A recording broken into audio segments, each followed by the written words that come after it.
Hello, good day to you all. My name is Larry, and I want to talk about a matter that affects everybody in this world. Yeah, firstly, I would like to congratulate those Africans that wanted to travel out of Africa, but due to one reason or the other, they were unable to get through.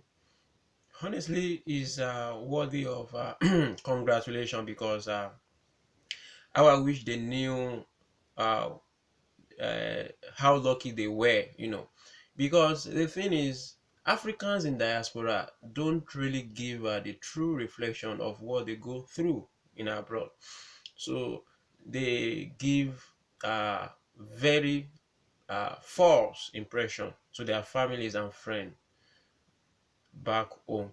So this is one of the reasons why people at home are desperately looking forward to traveling abroad, which is definitely not worth it. It is not worth it, I repeat. So, that is on one side. Now, I want to be more specific. I would like to talk about my dear country called Nigeria. Many Nigerians don't know that Nigeria is the only country in the whole wide world, apart from the war torn country, that doesn't have a stable or steady electricity. Also, it is one of the few countries that has all the necessary resources required to have electricity. Nigeria has gas, Nigeria has coal, charcoal, water, dams. Nigeria has even solar, name it. What do you need to have electricity apart from all these things? So even if you talk about, any ingredient or any resource necessary to make electricity, Nigeria has everything. We even have some other countries that don't have this, and they still have stable electricity. Even Nigeria still supplies electricity to some countries. That is just an irony. So uh the reason for this is not far-fetched. Those people that are ruling us, yeah, they are rulers because they are not leaders. The leadership is far from what they are really doing. So those people that are ruling us now, they were the same set of people that have been ruling us for the past 4 decades. I can point to a couple of examples. There is one man in Senate right now, Udoma, what is his name? This same guy was a commissioner when he was 27 years old. Back then, maybe in the 70s or thereabout. The present minister for agriculture was the minister for agriculture in the late 70s. The same person. If we don't do something, they will just keep on recycling themselves. So these are the cabals, or we call them the cartels, that are holding the country into ransom.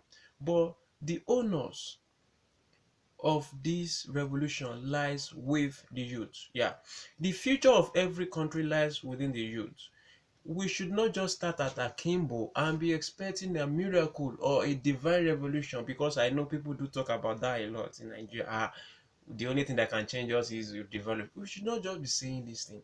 Look at what is happening in France due to just a hike in the fuel prices, and the youth went out. They were protesting. They call it the yellow vest protest. Look at what happened recently in Sudan. The president was ousted, of course, by the military, but what initiated it was because of the youth. They went to the street. There was a 22 or 23-year-old lady. I think she's even studying in university presently. She led a protest. You can see it's online, it's on Google. So we should not just sit in our comfort zone and expect a miracle to just happen like that. This thing, we have to take action, especially the youth. I'm really talking about the youth. Let us go out. Let us go to the streets. Let us come under one umbrella, regardless of our religion, our tribe, or ethnic group, or what have you, or our beliefs. Let us come under one umbrella. The umbrella I'm talking about is not the PDP, mind you. Let's come under one umbrella and go to this and tell the government that we are not going back to our houses unless you give us an affordable and stable electricity. you know until we do this kind of a thing, because Obviously, this thing is achievable because we have the resources. So what else can be holding us from not having this God endowed resource for us? I mean, obviously it's because of some interest, like all this cabal that have been ruling us.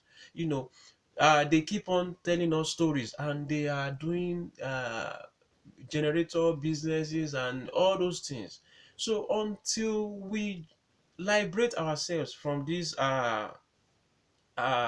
captivity these people, you know, have put us, we would not really have, we would just be, reading this thing in the newspaper that this country has this country has this, while whereas we Nigerians, we have the resources, everything required to have a stable electricity. Nigeria has it, you know.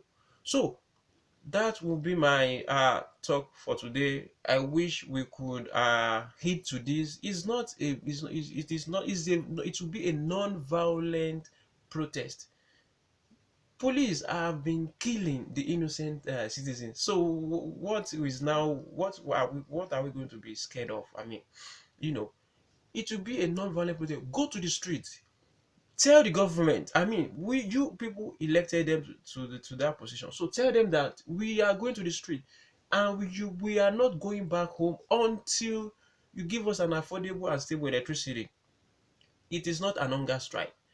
Everybody will go there with your bed, with your food and everything. So I mean, until we do this, I don't think any spiritual or intervention might can happen, because your destiny should be in your hands. You should not wait for somebody to come and do anything for you. I think we youth can do it.